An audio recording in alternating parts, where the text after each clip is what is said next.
ეს გადაცემა მონატრების ფერებია, მე მისი ავტორი და წამყვანი ჟურნალისტი დავით ორაგველიძე ვარ, გამარჯობა საქართველოს დედაქალაქი თბილისიდან.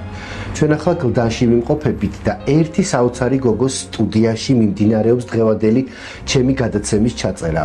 ცოტა დავბრუნდეთ წარსულში 2016 წელი ალბათ ყველას კარგად გვახსოვს, როდესაც პოლიტიკა გვერდზე გადავდეთ და ყველა საგულშემატკივრო ტელეეკრანებთან დავჯექით და გულშემატკივრობდით საქართველოს უკიდურესი აღმოსავლეთის სოფლიდან ეკრანებზე გამოჩენილ გოგონას.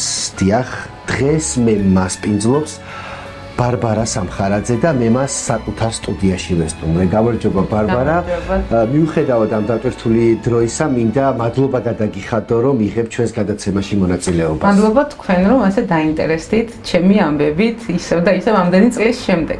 ძალიან ბევრი წელი გავიდა, მაგრამ მაინც აქტუალურია ბარბარა და ალბათ ნიჭიერმა შენი ცხოვრება ფაქტობრივად შეცვალა და ნიჭიერის დამსახურება არის, რომ ჩვენ ახლა ვხედავთ აი აქ შენ სტუდიაში. მოდი უფრო დავიწყოთ თავიდან, როდის დაიბადე და როგორი ბავშვი იყო ბარბარე სამხარაძე?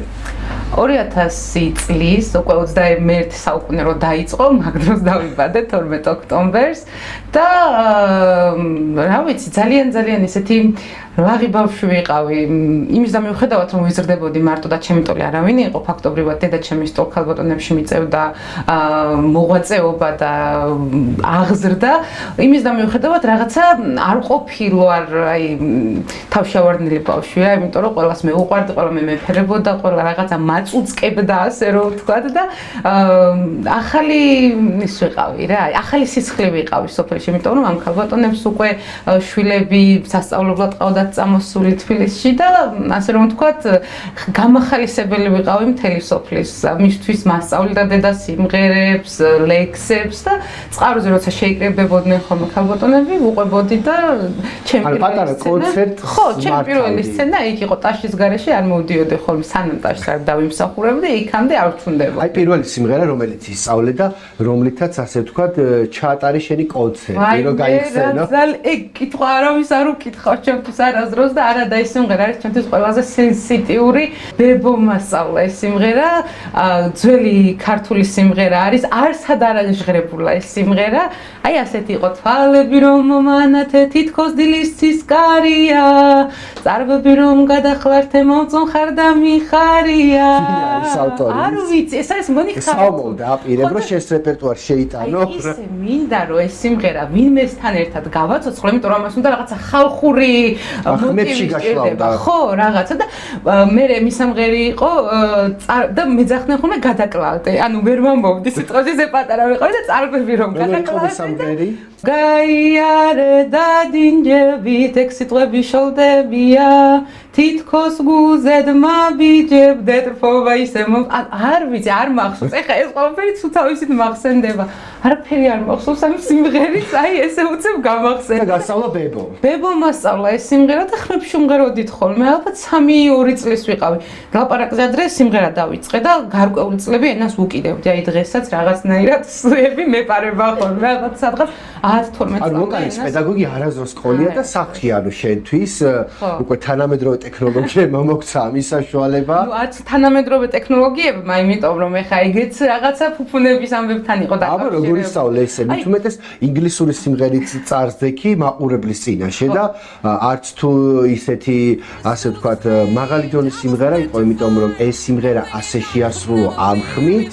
მით უმეტეს ეხა ტელეეკრანებზე მე როდესაც ვუყურე, გავუგდი ამ ადამიანმა ეს როგორ იმღერა და როგორც ყველას მაგალითად ან ძველი ჩვენი თაობის ვართ რომ მაშინ პლუს ფონოგრამებზე ვიყავი და მიკროფონი რომ დენს უტყავდა, ჩვენი თაობის ვართ და აქედან გამომდინარე ყველას ვეპარება ის რომ აი ლიუსი ხომ არის რაღაცა ეფექტი ამისი შეიქმნა. ტელეფონი მქონდა ისეთი, რომ შეიძლება ტელეფონიდან სწავლობდა მუსიკალური ცენტრიც მქონდა და იქიდან სწავლობდა როგორც ასეთი კომპიუტერთან დამჯდარიყავი და რაღაცა ესე გამეზუთხა და მესწავლა. არა. ბებოს შეძლო სიმღერა, როგორც მე ვთქვი, ანუ ესეთ ძველ სიმღერებს სკოლაში მღეროდა გუნდში და მასწავლდა ხოლმე სიმღერას. კიდე რომელიმე ძველი სიმღერას ხომ ვერ გაიხსენებ, რაც ესე ტელეეკრანებიდან არ გვსმენია და არ მოусმენია მაყურებელს.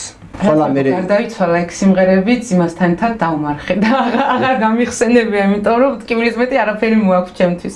თანამდებო გარდაიცვალა ნიჭიერის ნახევარფინალამდე ორი კვირით ადრე.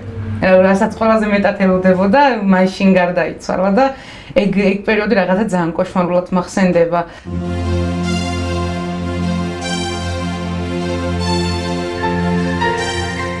თუნდაც მღეროდით ქარი გიმღერის ნანასა, ამას მღეროდით ხოლმე კიდევ მღეროდით.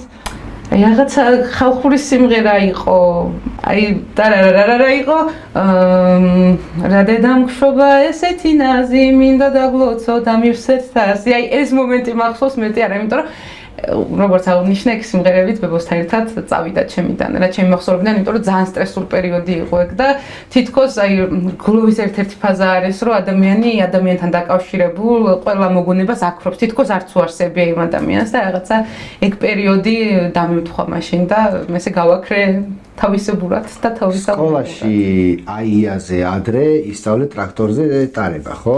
ხო, მამა მექანიკოსია, მექანიკოსად მუშაობდა მაშინ როცა ამისი საშუალება იყო და ტრაქტორი სულ ყავდა ჩვენ, მთელი ბავშვობა რაც მახსოვს, ტრაქტორი ჩვენ სეზონში სულ იდგა, მანქანაზე უფრო ადრე ტრაქტორი იდგა.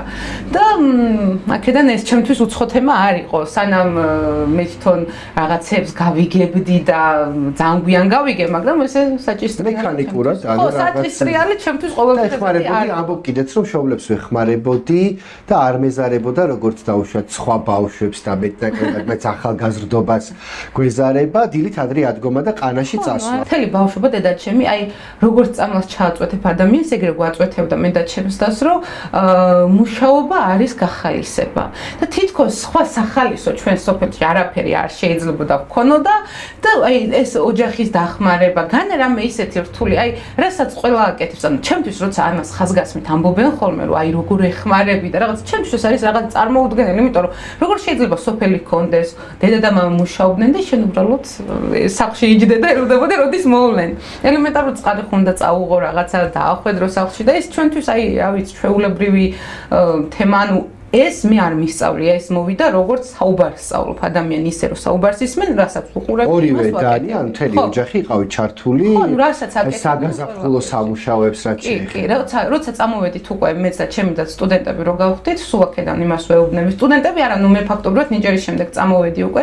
აქედან სულ რეკავდით ხოლმე, რომ ვენახი არ დააკავოთ უჩვენოთ. ანუ ფაქტობრივად რთველი ვენახის დაკავება და გასხლა ჩვენს გარეშე არ ყოფილა. აი, თუ კი ჩავდიოდით სოფელში 4 დღით, 3 დღე გავდიოდით და ვეხმარებოდით. ნუ დღემდე ასეა. დღემდე ასე ვარ. შენ ცხოვრებაში მოკლედ შესაძლებელი იქნებოდა დრო რომ ესე არ შეცვლილიყო, შენც ყოფილიყავი ემიგრანტის შვილი, ხო? იყო ეს მომენტიც და მითხარით, ანუ რატომ აღარ გადადგა დედამეს ნაბიჯი და არ წავიდა და როდის გაჩნდა ეს სიტუაცია თქვენს ოჯახში, რომ აი დადგა მომენტი, რომ რომელიმე ან დედა ან მამა უნდა წავიდეს შორს თქვენგან. პირველ რიგში ძალიან დიდი მადლობა იმ კითხვებისთვის, რა კითხვებზე საუბარით ძალიან მინდოდა და სამწუხაროდ, ნუ რაღაცა მეტრაჟებიდან გამომდინარე, არსად არ მომიწია ამ თემაზე საუბარი და ვერც ჩემით ვერ დავიწყებდი ამ თემაზე საუბარს. დაახლოებით ვიყავი 4-5 წლის, აი როცა უკვე სიმღერა დავიწყე და კარგად ვმღეროდი, ნანელა უკვე დაიწყო ახლობლებიდან ვინც მომისმენდა ხოლმე იმას, რომ აი შენ პატრონი არ აკყავს და შენ რო პატრონი ყავდეს, იქნებოდი რაღაცა ვარსკვლავი, რომ ვარსკვლავად გაიზრდებოდი. ნუ მე გავიდა წლები, გავხდი 9 წლის, მუსიკალურ 7 წლებში შევედი ფორტეპიანოს განხრით, იქაც რომ ისმენდნენ ხოლმე მასწავლებლები, ვინც კომპეტენტური იყო ამ საქმეში უფრო მეტად, იმათ კიდევ უფრო მეტად ტკიოდათ გულით, რომ აი შენ პატრონი გჭირდება ეხლა, რომ აი მოკიდოს ხელი და წაგიყვანოს და რაღაცა დაგაყენოს სწორ გზაზე, იმიტომ რომ მაშინ აქტიურად ტარდებოდა ხოლმე, ამდენი მუსიკალური სტუდია არ იყო მაშინ გახსნილი და რაც იხსნებოდა, იყო სატელევიზიო გადაღებები და აჩვენებდნენ ხოლმე რა და ფაქტობრივად, აი ფონოგრამებზე სიმღერას რაც შეეხება, ანუ ზოგჯერ ახველებდნენ ხოლმე და ეს ჩანდა და ხმა მაინც ჩვეულებრივად მიდიოდა და ეს მე რო ჩვეულებრივად მღეროდი, რა თქმა უნდა, ეხლა დედაჩემისთვისაც ძალიან მძიმე წარმოსადგენი იყო და ერთ დღესაც მითხრა, რომ მოდი მე წავალ ემიგრაციაში, გამოგიგზავნე იქიდან და ფულებს და შენ აისრულებ ყველა ოცნებას და აბსოლუტურად ყველაფერი გექნება და აი რაღაცა ხშირად მეხუმრებოდა ხოლმე რომ უნდა გაგაშვილო ვინმე ფულიანზე რომ მოგხედოს და რაღაცა და მე აი იმდენად ვისტრესებოდი ამ ყველაფერზე ძალიან ემოციური ადამიანი ვარ რომ ამ ყველაფერს იუმორად ვერასდროს ვერ აღვქვავდი აი წარმოვიგენდი და ჩემის გარეშე როგორ თენდებოდა დილა და როგორ ღამდებოდა და აი ძალიან ცუდად ხვდებოდი ხოლმე პლუს ამას როგორც აღნიშნე მე გასართობი არ მყავდა ანუ ჩემი ტოლი არავინ მყავდა რომ იმასთან ერთად გული გადამეყოლებია ნებისმიერ რაღაცა სირთულეზე რა აქედან გამომდინარე, აი ყოველ დღე მომიწევდა და ყოველ წუთს იმ რეალობასთან შეჯახებას, რასაც დაუშვათ შეიძლება ვიღაცა მეგობართან გასვლით გაექცეს რა, მაგრამ სახლში რომ დაბრუნდებოდა დედა არ ხვდება და მარტო ტელეფონით ესაუბრები, პლუს ამას მაშინ არც იყო ესეთი ტექნოლოგიები და შეიძლება და მესი წერილი გამოეგზავნა და ამ წერილზე ყოფილიყავი ერთი თვე დამოკიდებული, რომ აი დედა კარგად არის. აი იმდენად რთული იყო რა. დედა ჩემს უთხარი რომ მეთქი ანუ არც წარმატება მიღირს შენს წასვლად. მირჩევნია ყოველ დღე ვჭამო ფხალი, აი ბალახი რაც მოვა მოხარშო და ეგჭამო, ვიდრე ის რომ აი ყოველ დღე მქონდეს ის რაც მე მჭირდება და თუნდაც იყოს ეს ჩემი კარიერა, რომელიც მაშინ არც მეგონა რომ ექნებოდა. აი რაღაცა წარმოუდგენელი არარსებულისთვის უწევდა წასვლა რა და ჩვენს გარშემო იმდენი ადამიანი იყო წასული თუნდაც დედა ჩემის სანათესაო, რომ და აი იმდენად კმაყოფილები იყვნენ ამ ბავშვებსაც თითქოს რაღაცა დროის მერე უცივდებათ ეს მონატრების ის და მე ვიცოდი რომ არასდროს არ გამიცივდებოდა და არასდროს არ მექნებოდა ეგეთი დამოკიდებულება რომ გადააფიქრებინა ბარბარა მე დედას საბოლოოდ ემიგრაციაში წასვლაზე. მე რო ეს უთხარი უკვე რომ აი მე მირჩევნია ის სული მძვრებოდეს და არაფერი არ მქონდეს, არ ვიცი ეს ჩემს დას უთხრა თუ არა, მაგრამ მე მითხრა აი ესე საუბარს მოყვა უბრალოდ რომ განა მიდიოდა, ის საუბარს მოყვა უბრალოდ რომ აი შენც რო ასე ყავდეს დედა არ გინდა ემიგრაციაში და ასე გიგზავნდეს და რაღაცა მეთქი არანაირად არაფრად არ მიღირს. შენ მონატრება ახსენე, როგორი ფერი აქვს მონატრებას? მონატრებას აქვს დაბურული ფერი არა აქვს. ხედავ სილუეტს, მაგრამ ვერ გრძნობ. აი რაღაც და აი მონატრებაც ხუნდება რაღაცა დროის შემდეგ რა და ჩნდება უბრალოდ ის პასუხისმგებლობა, რომ უნდა გენატრებოდეს. მე ასე ვარ. აი როცა სოფლიდან მოვდივარ ხოლმე, ყოველთვის მაქვს შეგრძნება, რომ აი რაღაცა ძალიან დიდ ვტოვებ. გავა 3-4 დღე და უკვე აქ ვარ. და აი ვფიქრობ აქ ვტოვებ, იქ რომ მივდივარ რაღაცა, იქ ვიძირებ მთლიანად. ანუ ეს სტაბილურობა მე რომ დავაბალანსო რაღაცა, აი მონატრებასა და სურვილს შორის არ მაქვს. ან ძალიან მენატრება და ვკვდები მონატრებით, ან კიდე საერთოდ ვცდილობ რომ აი არც ვიფიქრო იმაზე რომ შეიძლება მენატრებოდეს. ალბათ ყველა ემიგრანტიც ასე არის. ნუ ეხა ემიგრაცია საერთოდ რა მოსატანია ამ თემასთან, მაგრამ ალბათ იმიტომ შრომობენ ამდენს რომ საფიქრებელად დრო აღარ გქონდათ. ბარბარა, შენ დოდონასთან ერთად მოკლედ გამართე კონცერტი საბერძნეთში ჩვენს ქართველ ემიგრანტებთან. ნიჭიერს ბოლოს შემოვინახავ, როგორ გახდი აქამდე, როგორ მოხვედი და შენ იქ შეხვდი ქართველ ემიგრანტებს. მოკლედ როგორ დაიწყო შენი და დოდონას მეგობრობა და როგორ გადაწყვიტეთ, რომ ერთობლივად გაგეკეთებინათ კონცერტი ჩვენი ქართველებისთვის? რომ გითხრათ, მე და დოდონას დიდი ხნის მეგობრობა გვაკავშირებს, ან დიდი ხნის ნაცნობობა თქო მოგატყუებთ. ახმეტაში მოვხვდით ერთად კონცერტზე, მარტო მე და ეგ მღეროდით, მას თავისი დრო ჰქონდა, მე ჩემი დრო და უბრალოდ ისე კარგად ხასიათებში შევეწყვეთ ერთმანეთს ისე კარგად რაღაცა ორივე მხიარული აღმოვჩნდით, რაღაც ბევრი საერთო ვიპოვეთ და მე ერთ დღესაც მითხრა რომ აი ათენში არის კონცერტი და ამ კონცერტზე მინდა რამოდენიმე რო ვიყოთ და თუ გაქვს სული რომ წამოხვიდე. მე კი დიდი სიამოვნებით წამოვა. სხვათა შორის ემიგრაციასთან კონცერტი ჩემთვის ყოველთვის იყო სენსიტიური თემა. 3 წელს ვიყავი დედამ მკითხა რომ აი რო წახვიდე ემიგრაციაში და გითხრან რომ ერთი სიმღერა იმღერე მარტო და ამ ერთ სიმღერაში ჩატიე შენი მთელი მონატრება. როგორ გენატრება საქართველოს ამ ერთი სიმღერით გვაჩვენეო და აი ხშირად გადიოდა ხოლმე მაშინ ისეთი გადაცემები, ამდენი არ იყო ტელევიზია და ხშირად იყო ხოლმე ქარი გიმღერის ნანასა ესე. აი ქვიმღერეთ ზუსტად და საბერძნეთში ვიმღერეთ ეგ სიმღერა და აი მთლიანად მთელი თმის ღერიდან ფეხის უჩხნამდე ვიყავით და აი ისე დაბურძგული და დაბრუშებული რომ აი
ძალიან რთული საკითხი იყო ჩემთვის ემიგრანტებთან მღერა, იმიტომ რომ აი თან როცა ამ ყველაფერს უფრო მეტად შევეჯახე და მივხვდი რომ აი მართლა პატარა საქართველოში ვიყავი იქ და აი ყველაფერი ქართული იყო. აი რას გეუბნებოდნენ ბარბარა დამთავრდა სიმღერა და კულისებში? პირველ რიგში თითოეული ადამიანი რომელიც გეხუტება და გეხება გრძნობს საქართველოს მიწის სუნს შენში.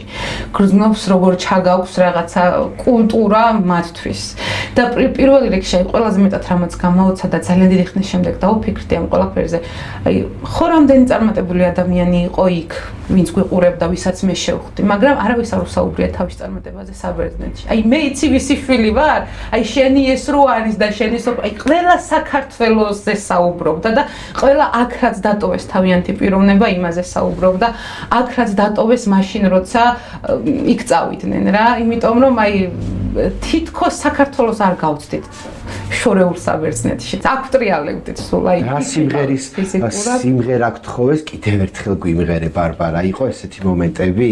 ბარბარას განსაკუთრებით არაფერი არ თხოვეს, მაგრამ სამივეს გთხოვდნენ რომ აი თუნდაც ეს ქარი გიმღერის ნანასა გვემღერა, იმიტომ რომ რაღაცა საოცარი კი არ იყო ეს რაღაც სენსიტიური კონცერტი, მაგრამ გინდა არ გინდა, როცა შენაკეთ მოდიხარ და ისინი ისევ გრჩებიან, დამთავრდება ეს 2 საათიანი კონცერტი და შემდეგ უკვე ისევე რუტინა იწყება მეორე დღეს, მაინც რაღაცნაირად გინდა არ გინდა სენსიტიურს ხდის ყველა ეს. რას ეტყვით ჩვენ ქართველ ემიგრანტებს, რომელიც ძალიან ბევრი ყავს ჩვენ საქართველოს სოფლიოს ნებისმიერ წერტილში რუკაზე არ მოიძებნება ადგილი, სადაც ქართულს არ დაუდგამს ფეხი და არ დარჩენილა ემიგრაციაში.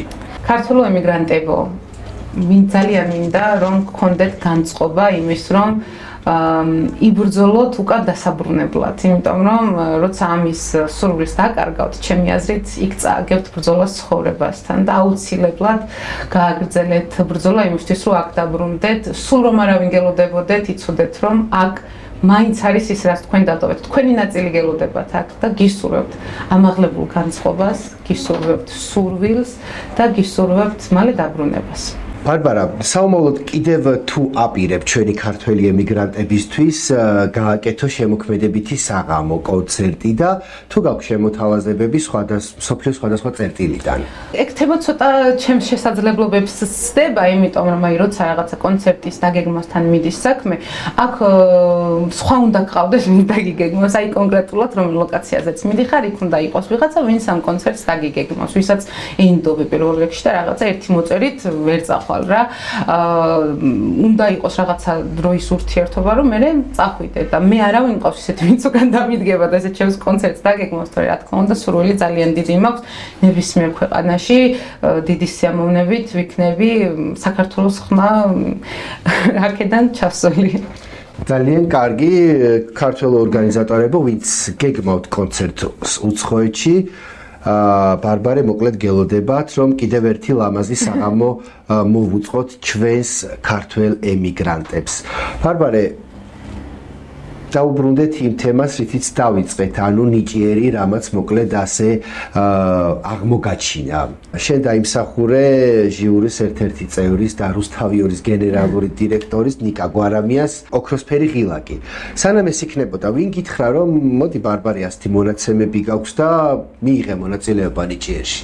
როცა უკვე მე დამართულად სიმღერა დავიწყე, სულ იყო ის, რომ აი არ ყავს პატრონი და წადი და ჩვენე ვინმე შენი შესაძლებლობა და წაიყვანეთ ეს ბავშვი სადმე და ეტალონი ვიცით გადაცემა გოჩა ტყეშელაშვილი ჩამოდიოდა ხოლმე სხვა რეგიონებში რა და ჩამოვიდა გაგოდეხშიც და ყველა სკოლა მიდიოდა ხოლმე სოფლის სკოლების შეხვედრებზე რაიონში მიყავდათ ტრანსპორტით და ამ შეხვედრებზე უბრალოდ ხდებოდა ხოლმე რაღაცა გაცნობიტი ხასიათის ის იყო რა უბრალოდ ეხა ერთი ადამიანი ყველას ვერ გაეცნობოდა ვიყო სწავლის რაღაცა მაღალ ფარდოვანი სიტყვებით აღწერო რატო უნდა ისწავლო რაში გჭირდება სწავლა ну ასე შემდეგ და შემდეგ უკვე როცა მივედით ისე მოხდა რომ ვიდეო ფირი გადიოდა იაპონიის ელჩი მღეროდა თბილისოს და ამ ბატონმა გოჩამ თქვა რომ ვის შეუძლია სიმღერა დარბაზშიო და ამოვიდეს სცენაზე რა და წინა რიგებში ვიყავით იმიტომ რომ ბოლოს მივედით და ჩემმა მასწავლებელმა სასწავლო ნაწილმა შენზე უკეთესი იქნება და მივიდეს და წარმოედგინეთ აი 500 ბავშვის ზის აწია რამოდენიმე მხელი მაგრამ მე პირდაპირ ამაგდეს რა და ინერციით მივედი ხა შეიძლება ვიღაცა მისულიყო მაგრამ ესე ინერციით აგდებულზე უხეშად რომ თქვათ მივედი მიკროფონთან და დავიჭირე ისმღეროდა პირველ ხმას და მე მეორე ხმა ავუწყე რა და რაღაცა იყო საოცარი ტაში და მთელი ამბავი რა და მე ამ გოჩამ მითხრა ვინა ხარ შვილო ასეთიო რა და თუ შეგიძლია რაიმე აკაპელაში რომ ვიმღერო და აი მოსვენილიც არ მქონდა საიდან გამახსენდა ეს სიმღერა დავიწყე კახეთო მიყვარ ხარ თკბილო კახეთო და აი ეს დარბაზიც რაღაცა ჩამოიმხო თავზე რა ჭერი რასაც ქვია ისეთი ტაშის დაკვრა იყო და ეს გოჩა იძახის რომ მე მაქვს უაქო 3 წიგნიო რომელიც წიგნებსაც ვისაც მივცემო იმ ადამიანს რომ წარმატება აუცილებლად გარანტირებული ექნებაო და მის ხელმოწერით მაჩუქა ეს წიგნი და უკვე იქიდან დაინტერესდა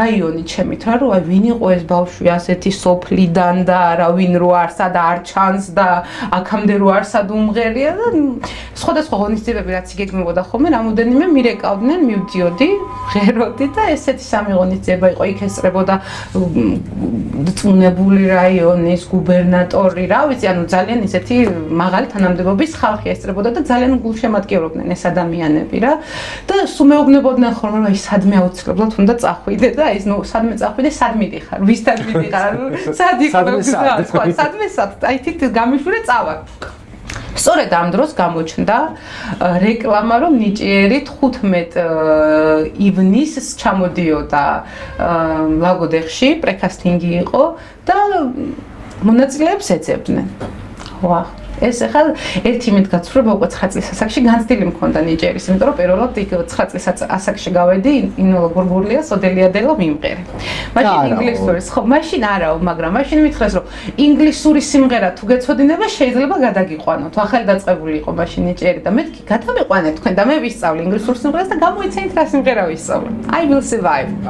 სიმღერა რომელიც არაც და ჩემს წარმატებას, სიმღერა რომელიც ყველას ახსოვს, ანუ ოფიციალურად ორიგინალი ამ მომღერლის ნამღერიც რომ მოусმინოს ყველას ახსენდება ბარბარა ვისაც ნანახი ჩემი გამოსვლა ვისაც ნანახი აქვს ყველას ეგ ახსენდება და აქედან გამომდინარე ასე ნელ-ნელა დაუგეგმავი ნაბიჯებით მივედი ნიჭიერამდე. შემდეგ უკვე იმედი მქონდა გადაწრული რომ როგორ შეიძლება და ჩემთვის დაირეკათ, იმიტომ რომ მალევე ველოდებოდი ზარს და რო გაიწელა ეს დროში, მაინც რაღაცნაირად ძალიან პრეკასტინგზე მოგისმინეს. ოღონდ ჟიური არ ჟიური არ იყო, მაშინ იყო პროდიუსერები იყვნენ რა, ჩამოსულები და ისე ხდებოდა რომ ანუ ჟიურინდე რომ მიხვიდე კიდე გადასასვლელი ხარ რაღაცა ეტაპებზე.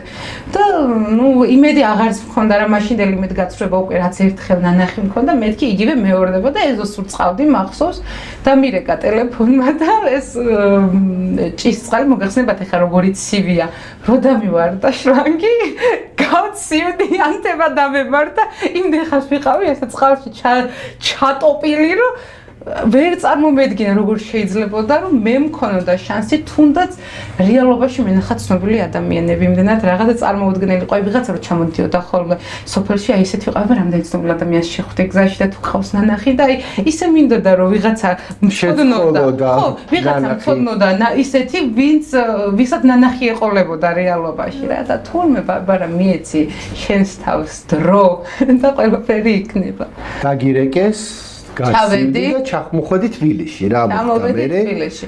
მე უკვე ჩვეულებრივად დავიწყე რეპეტიციებზე სიარული და მე კი ვიცით რაც მოხდა. მე ეგ იყო.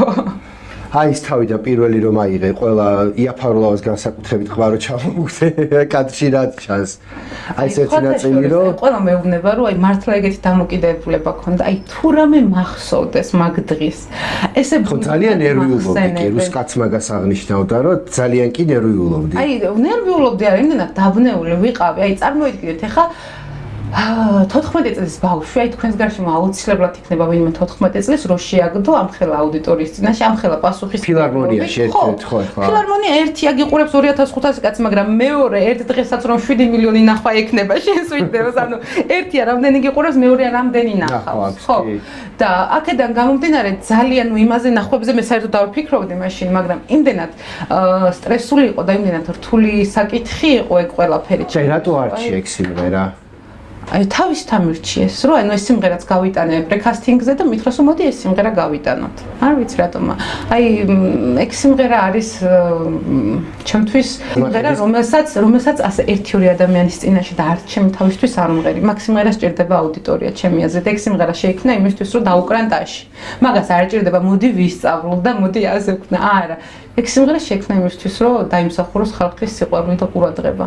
და ჩამთავრე სიმღერა, ანუ ყველა მოკლედ გააოცე, ანუ შენი ვიზუალისგან გამომდინარე იყავი სოფლიდან და რაღაც ნუ ვერ წარმოიდგენდნენ, რომ ანუ აი ეს სიმღერა, ანუ ესეთი ხმა მოხდებოდა და ასე მოხიბლავდი როგორც ანუ ჟიურის, ასევე აუდიტორიას ამბიჭერიც, ანუ როგორც ვიცი, დამოკიდებული აუდიტორია, როგორ წამოიყვანდა, როგორ აიყოლიებდა მორჩის სიმღერას გადავიდნენ შეფასებაზე, ეხლა რომ გახსოვს, თუ რამე გახსოვს კიდევ. არც არ მახსოვს. საერთოდ პირველი ოქროს გილა კენიკა რო დგება. აი ეგ მომენტი თუ აი მე მახსოვს ეგ მომენტი რომ მე ვიყავი პირველი დღის პირველი ჩაწერის მესამე კონკურსანტი. ოქროს ღილაკის ისინი კანფეტები არც იყო ჩაყრილი, არც იცოდნენ მუშაობდა თუ არა ეს ოქროს ღილაკი.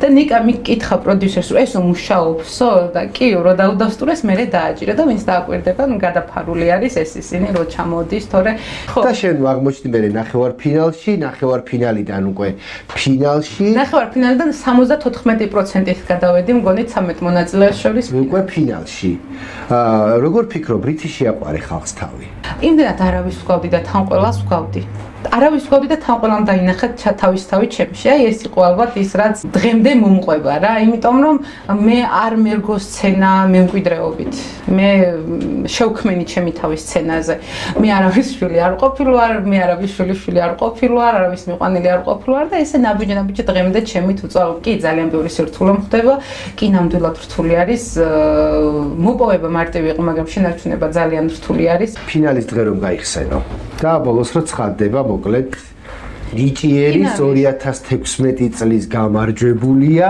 რომ წარმოვიდგენე ყველა 10-ვე მონაწილე რომ გახართ და ამ შემთხვევაში ვინ და ადრეში კარგად ჩანს რომ ანუ ყველა ელოდებათ მე მაგრამ მე არა შენ არ ელოდები იმიტომ რომ შენ ეძებ გამარჯვებულს და ჩვენ რაც ნახეთ მაყურებელმა აი რეალურად ჩემი ასაკი ვიგრძენი ფინალის დღეს რომ ვიყავი ბავშვი და რატომ იყვნენ იქ ანსამბლებიც იყვნენ აი ყველაზე პატარა ვიყავი მე ყველაზე უპატრონო ვიყავი მე ესე გაგებით იმ თვალსაზრისით რომ დედაჩემს არ მიცეს უფლება ჩემთან ყოფილიყო მე მთელი დღის მანძილზე ვიყავი მარტო წარმოიდგინეთ ახლა რამდენი რაღაც შიგნით კულისებში მე ვიყავი მარტო მთლიანი საპროდიუსერო ჯგუფი და ვინც ქმნიდნენ გადაცემას აიღეს ჩემი დედობა თავის თავზე რომ აი მე არ მიგუზნია იქ რომ დედაჩემი არ იყო იმის და მიუხედავად რომ იყო იქ ასაკით უფროსი გოგონა ვისაც დედა გვერდით ყავდა რა მაგრამ მე არ მიგუზნია ის რომ დედა გვერდით არ მყავდა იმდენად სიყვარულს გრძნობდი ყველასგან აი ეს ქალბატონები რომ დასხდებოდნენ ხოლმე მონაწილეები მეთქი ყავას ხომ არ მიირთვეთ გავიდოდი ჩაბაუსხავდი ყავას მივუტანდი აი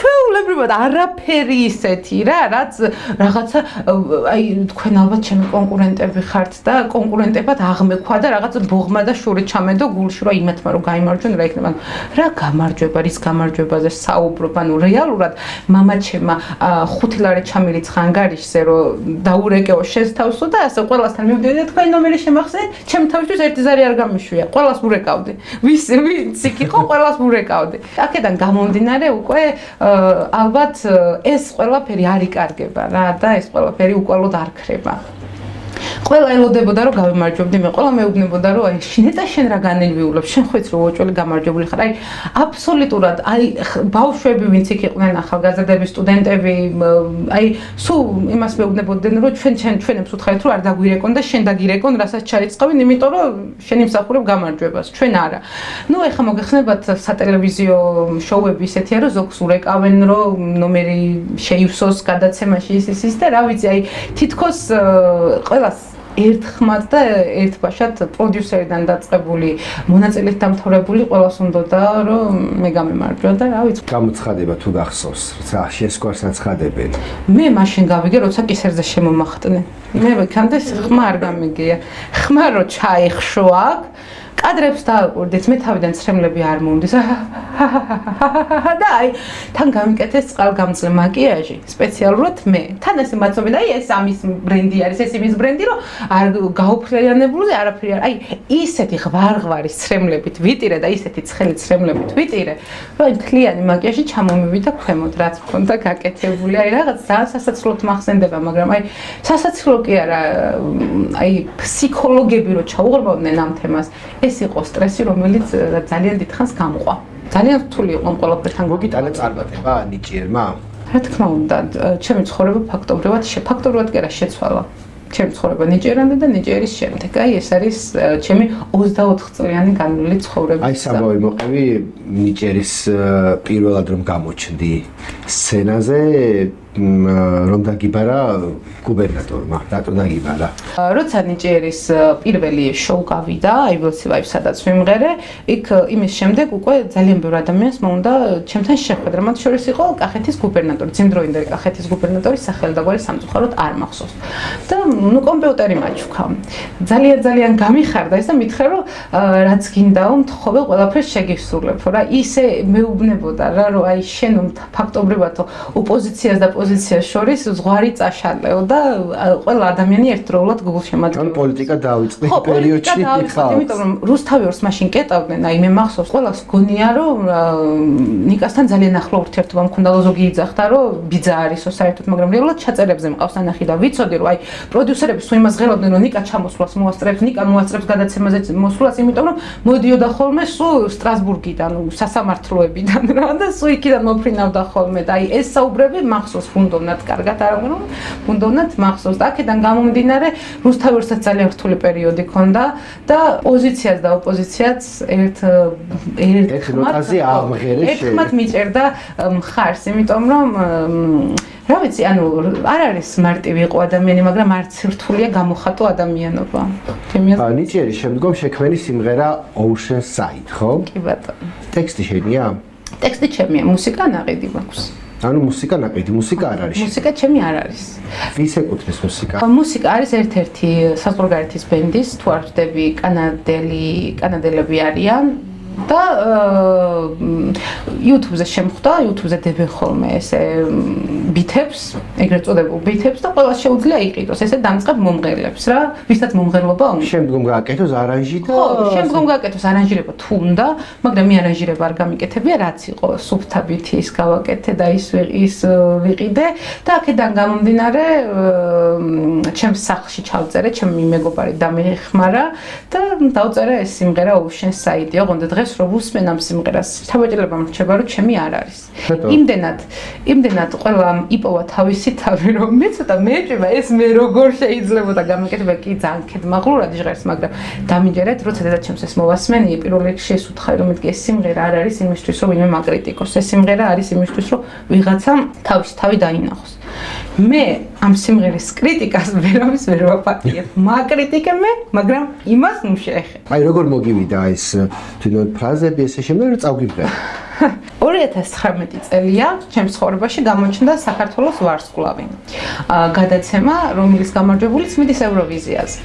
მე ამ გადაცემაში მივიღე მონაწილეობა, დამირეკა ერთ-ერთმა პროდიუსერმა, მითხრა რომ მონაწილეობას თუ მიიღებო და მე კი დიდი სიამოვნებით რატომაც რათან ის პერიოდია რომ აი რაღაცა ამ აღმავლობიდან უცებ ხდება არაფერი. მიდიხარ სოფელში, მოდიხარ თბილისში სტუდენტის სტატუსით უკვე და ფაქტობრივად გაქვს ისეთი ცხოვრება, ვარსკვლავური ცხოვრებიდან გადადიხარ ჩვეულებრივ რელსებზე რა. და მეთქი მოდი იყოს. რატომაც არა დიდი სიამოვნებით, ახალი გამოცდილება იქნება ჩემთვის, მივიღე მონაწილეობა, გავედი მეორე ადგილზე, წავაგე 2%-ით და შემდეგ უკვე დაიწყო პანდემია. დაიწყო პანდემია, მაგრამ 6 თვე ისე ვიყავი სახლში, სახლიდან ვერ გავდიოდი რა. ძალიან დიდი ის დეპრესია მქონდა. აი დილით რო ვიღვიძებდი, მეგონა ხოლმე რომ ეს ყვა გვერდზე გამექცეო და ესე განმოვიწევდი თმებს, ვიჭრიდი თმებს, რომ აი ფაქტობრივად დამეწყო დეპრესიული გამოხატულება იმ ყველაფრის, რაც ხდებოდა სამყაროში და ჩემს თავს და ჩემს გონებაში. პირველ რიგში სიმართლეს ვიტყვი. და გულახდილები იქნები, მქონდა წაგებული პოზიცია. ის 2%-ით წავაგე, მაშინ როცა ყველაზე მეტი გულშემატკივარი მე მყავდა, როგორც ფარგლებს გარეთ, ისე ფარგლებს შიგნით. და ამან ძალიან დამსტრესა რა, პლუს ამას მეგონა რომ ყველას გაუცრუე იმედი. მეგონა როცა გზაში გავდიოდი, ვიღაცა სიკთიც გამოიშვა და მეტყო და მე შენ გულშემატკივრობდი და შენ წაგი, აი მაშინვე დამეწყო იმის გამო რომ მე თვითონ ამ გადაცემის მიმდინარეობის დროს ჯანმრთელობის ძალიან მძიმე პრობლემები მქონდა, რაც არავინ არ იცოდა მაშინ რა, პროდიუსერებსაც ხა ვერ ეუბნებოდი, იმიტომ რომ გადაცემას აკეთებ, გინდა აგირა კუდარი ხარ, ცოცხალი ხარ, უნდა გააკეთო, კონტრაქტი გაქვს რა. და აქედან გამომდინარე მე დამეწყო ჩემი თავის ჭამა შიგნიდან რა, რომ ალბათ მე რო ასე ცუდად გავხდი, მაგის გამო აღარ დამიჭირა ხალხმა მხარი, მე რო ასე ცუდად ვიმღერე და რაღაცა ნიუანსი შემეპარა, მაგის გამო ალბათ აღარავინ აღარ დამიჭირა მხარი და აი ამის გამო დამეწყო რაღაცა ეს ყველაფერი აყვა ერთმანეთს რა და აქედან გამომდინარე ძალიან ცუდი პერიოდი შემექმნა და ერთ დღესაც ეს მუსიკა ვიპოვე და მივხვდი რომ სიმღერა მინდა შევქმნა, გავიხედე რა დავარქვა სიმღერას, ანუ პირველად ვქნი რაღაცას, რაც მინდა რომ აი ჩემი გამოძახილი იყოს, ჩემი გულის, ხო, ოკეანის მხარე. აი მინდა ჩემი გულის რაღაცა ისეთი, აი რასაც უგრძნობ, ეგ დავწერო და გავიხედე, დავინახე ჩემს სუნამოს აწერია რაღაცა Ocean. და მეთქი, Ocean მჭირდება. მეთქი ხა რა იყოს Ocean რა, კაი, ოკეანე რა. დავიწყე ამ ყველაფერზე ღრმად ფიქრი და მივხვდი რომ ადამიანი ყველაზე მეტად წყნარდება სად ერთი წყალთან და მეორე ბუნებასთან კონტაქტის დროს. ეხა Ocean nature არ იქნება ოკეანე და ბუნება ვერანაირად თანხმედრაში ვერ იქნება და დავარქვა ესე ოკეანის მხარე. პატარა ნაწილი რო წავიმღერო. It's gonna be a long day. I just wanna run away underwater. აი ეს ფრაზა ზუსტად ახსნის იმას, რაც მინდოდა სადმე გაქცევა, სადაც წყლის ქვეშ. ხო, და აი და ყველაზე მეტად მინდოდა მაყურებელს და მსმენელს დაეჭირა ის ფრაზა My mind is screaming why can't you see? აი ეგ მინდოდა, იმიტომ ჩემი გონება ყვერის და რატომ ვერ ხედავ ამას. აი მაშინ როცა მე თანმიმდევრობით წავიკითხე წიგნები, რომლებიც იყო აკრძალული რაღაც, აი უამრავი ვირუსები. აი ხო და ეგ ვირუსები იტენებოდა მთლიანად კომპიუტერი, ტელეფონი, ყველაფერი რომ ისე საინტერესო. ხო, რომ აი ვიღაცა რა იგივეს იგრძნობდა, როგორ დაწერილი ექნებოდა და ამ ყველაფრის შემდეგ შეიქმნა ეგ სიმღერა და სტუდია როდის შექმენი? სადაც ახლა ჩვენ ვართ და ბავშვები იცდიან გარეთ, იმიტომ რომ გადაღებაზე დავაგვიანეთ, იმიტომ რომ სტუდია არის გლდანში, ხიზანიშვილის 30 ნომერში და მოკლედ თუ გადაწყვეტ რომ ბავშვი სად უნდა მიიყვანოთ და რატომ უნდა მიიყვანოთ სიმღერაზე, მოკლედ აი ბარბარასთან დაიბადება წარმატების პირველი ნაბიჯი. მე ყველაფერს ვაკეთებ ამისთვის. მთავარია მონდომებაა და მთავარია რომ შენ ხარ მოტივატორი შენი პატარა წიწილების. ხო ასე გარეთ ხა იხედებიან რა ხდებაო მოკლედ.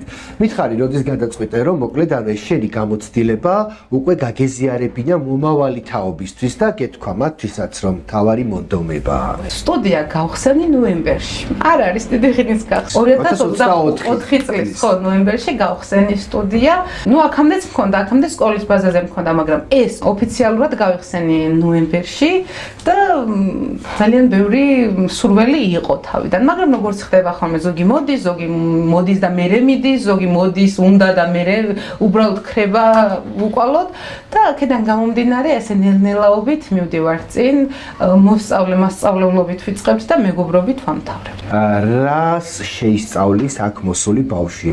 იმიტომ რომ მშობელი რომელიც არის ემიგრაციაში, რომელიც ახლა ეკრანის მიღმა უყურებს ჩვენს გადაცემას და აინტერესებს რომ რას ვისწავლი კი ბარბარე, გავიგეთ რომ არის წარმატებული, მაგრამ აქ მოსული ბავშვი რომ მივიყვანო, რას ასწავლი, ანუ რა შეისწავლება? ძალიან ბევრი ბავშვი მოვიდა იმის გამო რომ აი თუნდაც მშობელი, აი თითქოს თერაპიული ისა მაქვს რა, გაკვეთილები რომ ძალიან ბევრმა მოიყვანა ბავშვი იმის გამო რომ თუნდაც ჩაკეტილი იყო, თუნდაც რაღაცა პრობლემები ჰქონდა მენტალური ასე შემდეგ მე აი ძალიან ბევრი ტიპის ბავშვთან მიწერს მუშაობა და აი თითოეულის ხასიათი მართლა განსხვავებული არის და ძალიან მიხარია ხოლმე რომ აი ჩემს თავს ბევრ რაღაცაში ვიჭერ რომ აი მეც არ ვიცოდი და ეხლა ვსწავლობ აი ფაქტობრივად მე კომუნიკაცია ძალიან მიყვარს არ არის მარტო ბავშვს ასწავლო დო რე მი ფა სოლ ლა სი დო და რაღაცა გამღერებები გააკეთებო იმის იქით თითოეულმა ბავშვმა სიმღერაში უნდა დაინახოს თავისი თავი რა აი უნდა დაანახო ამ სიმღერაში თავისი სიმღერაში რომელიც თვითონ არ დაუწერია არაზროს უმღერია სიმღერა შეიძლება არც არასდროს მოусმენია, მაგრამ უნდა აჩვენო, რომ ეს სიმღერა მისია და მისნაირად ვერავინ ვერასდროს ვერ იმღერებს. ანუ აქ შეისწავლება ვოკალი, ხო? ხო, ვოკალის შეისწავლება ასევე შემიძლია ძალიან ბევრ რაღაცად დავშალო, რა შეისწავლება, რომ აი 10 თითი არ იყოს და თქვენი 10 თითიც არ იყოს, მაგრამ საბოლოო ჯამში მე აქ ვასწავლი სიმღერას და იმას, რომ როგორ იყვნენ კარგი ადამიანები და კარგი მომღერლები, მაგრამ უფრო ადამიანები, იმიტომ რომ კარგი მომღერალი კარგ ადამიანს არ ნიშნავს. მოკლედ ახლა რა უთხრა ჩვენს ტელემაყურებელს, როგორ მოგაგნონ, როგორ გიპოვნონ, ის კამერა არის შენი. არ ვიცი ამ ეტაპზე ხა ქირით ვარ და რამდენად ვიქნები სექტემბერში ისევად, მაგრამ მოდი Facebook გვერდს ჩაგეგდებ და იმ Facebook გვერდზე მოგწერეთ. აი აქ სადმე გამოვაჩინე. აქ გამოჩნდება აი ასე. კი. აი ამ Facebook გვერდზე მოგწერეთ და გიპასუხებთ აუცილებლად, როგორც კი შევძლებთ და ძალიან მოი მიიღებთ პასუხს. ძალიან ბევრი ემიგრანტ სხვათა შორის უნდა ონლაინ მეცადინეობები და არ ვიცი შეიძლება ონლაინ სულ თავიდან მე ონლაინ დავიწყე სწავლება პანდემიის პერიოდში რა და მყავდა მოსწავლეები 8 თუ 10 მოსწავლე მყავდა ონლაინ და სხვათა შორის ძალიან კმაყოფილები და ერთი მოსწავლე დღეს უკვე რეალურად მიზის სტუდიაში და აქედან გამომდინარე ონლაინ მეცადინეობებსაც სხვათა შორის ძალიან კარგი შედეგი მოჰყვა და არ ვიცი ვფიქრობ ძალიან მინდა რომ აი მე როგორც მენდომებოდა ის რომ ესე ადამიანებთან მქონოდა ვინც ჩემზე მეტი იცოდა მაშინ შეხება ალბათ მოვიფიქრებ იმას რომ ონლაინაც მქონდეს და ყველას მივცე შანსი ვინც საქართველოში არ იმყოფება ანუ უბრალოდ აქ არის და ვერ ახერხებს მოსვლას მათსაც მივცე შანსი იმის რომ ჩემთან კონდეთ ურთიერთობა კომუნიკაცია და რაც თავარია მუსიკალური ისტორია ჩემიდან დაიწყო ძალიან დიდი წარმატებები მინდა გისურვოთ და ბოლოს რას გვისურვებ ჩვენ გადაცემა მონატრების ფერებს რომელიც შევქმენი ყველა იმ ადამიანისათვის რომელსაც უყვარს ჩვენი სამშობლო საქართველო და ძალიან ენატრება პირველ რიგში გისურვებთ ბევრ მაყურებელს, რაც მთავარია, რაც შეიძლება ბევრმა იცოდეს თქვენზე. გისურვებთ, რომ საქართველოში გქონდეთ იმ წარმატებული ემიგრანტების გადაღების შესაძლებლობა, რომლებიც უკვე საქართველოში დაბრუნდებიან და აქ მოღვაწეები ერქმევათ და აქ ექნებათ ის დიდი რაღაცა საქმეები, რაც იქაქვთ. და რაც მთავარია, დიდხანს არსებობას გისურვებთ. ეს ყველაზე მთავარია ნებისმიერი გადაცემისთვის. და რეიტინგები და მთელი ამბები, რაც თქვენ გულს გაუხარდებათ იმას გისურვებთ, იმიტომ რომ თქვენ უკეთ იცით რა გჭირდებათ და რა არა. დიდი მადლობა ბარბარა, მასპინძლობისათვის წარმატებები მინდა გისურვო. მე კი ჩვენს ტელემაყურებელს შევახსენებ, რომ თქვენ უყურებთ გადაცემას მონატრების ფერები, მე მისი ავტორი და წამყვანი ჟურნალისტი დავით ორაგველიძე ვარ. დღევანდელი ჩვენი გადაცემა ჩაიწერა ბარბარის მუსიკალურ სტუდიაში და ჩემი გადაცემის სტუმარი გახლდათ 2016 წლის ნიჭიერის გამარჯვებული ბარბარე სამხარაძე, რომელიც უკიდურესი აღმოსავლეთიდან, ჰერეთიდან, ლაგოდეხის მუნიციპალიტეტის სოფელი ჭაბუკიანიდან არის. მან სიმღერა ძალიან ადრე დაიწყო და ვფიქრობ საინტერესო გადაცემა გამოვიდა მასთან. დიდი მადლობა მინდა გადაუხადო ყველა იმ ადამიანს, რომელმაც დღევანდელ გადაცემის დაგეგმვაში მიიღო მონაწილეობა, განსაკუთრებული მადლობა ჩვენს მთავარ პროდიუსერს, რომელიც ახლაც კაცს მიღმა დგას და მომავალ გადაცემებს გეგმავს. შემოგვიერთით სოციალურ ქსელ Facebook-ში, გამოყვებით Instagram-ზე და გამოიწერეთ გადაცემა მონატრების ფერების YouTube-ის არხი. გააქტიურეთ ზარისხილაკი, რათა ჩვენი არც ერთი გადაცემა არ გამოგრჩეთ. ჩვენი გადაცემების ხილვა შესაძლებელია MyVideo-ზე და TikTok პლატფორმაზე. გადაცემა მონატრების ფერების მოგზაურობას მსოფლიოს მიმართულებით უზრუნველყოფს ჩვენივე ტურისტული კომპანია დაგითრეველი. მე გემშვიდობებით რამდენიმე დღით, რამდენიმე დღეში ჩვენ კვლავ ხვდებით ერთმანეთს გადაცემაში მონატრების ფერები.